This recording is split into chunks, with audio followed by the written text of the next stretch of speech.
So, dealing with a lot of email can become a challenge for anyone. I want to show you some on the go techniques that allow you to help manage your email. For example, things that are important that you're not ready to move into a folder or you're not exactly sure where you're going to put it, you can always flag it. So, I'm going to flag that message. And then at any time I want to filter by all my flagged messages, I can hit the all drop down and choose flagged. Only the messages that have been flagged will show up. I can click it to unflag it. You can also right-click messages to get different options, like reply, reply all, and forward. I also see options like pin, so I can pin it to the top of the window. I can mark it as junk if I know it's junk mail.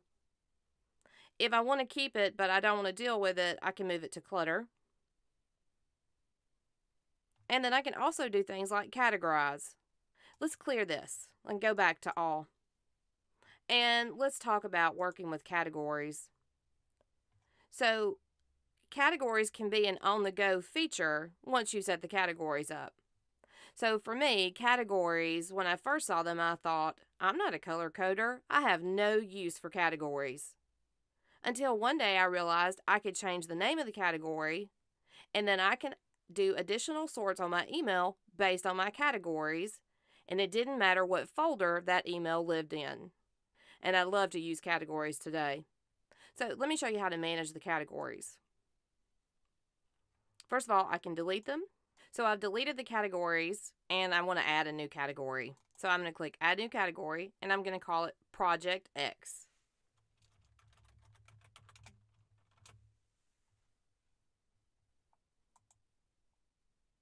I'm going to add another new category called Project Y.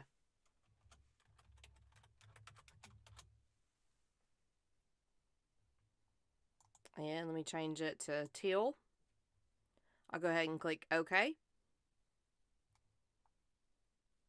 Alright, so I have Project X and Project Y. But I have a particular vendor that I work with on both Project X and Project Y. So let me add a new category. Vendor Partner.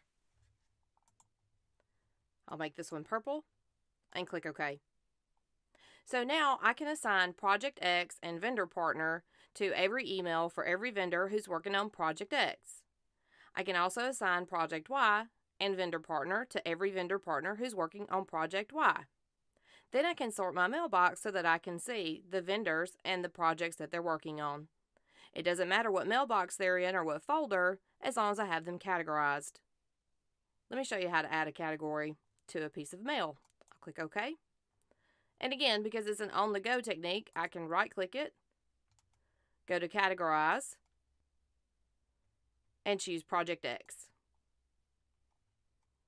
I can then also go Categorize again and make it Vendor Partner.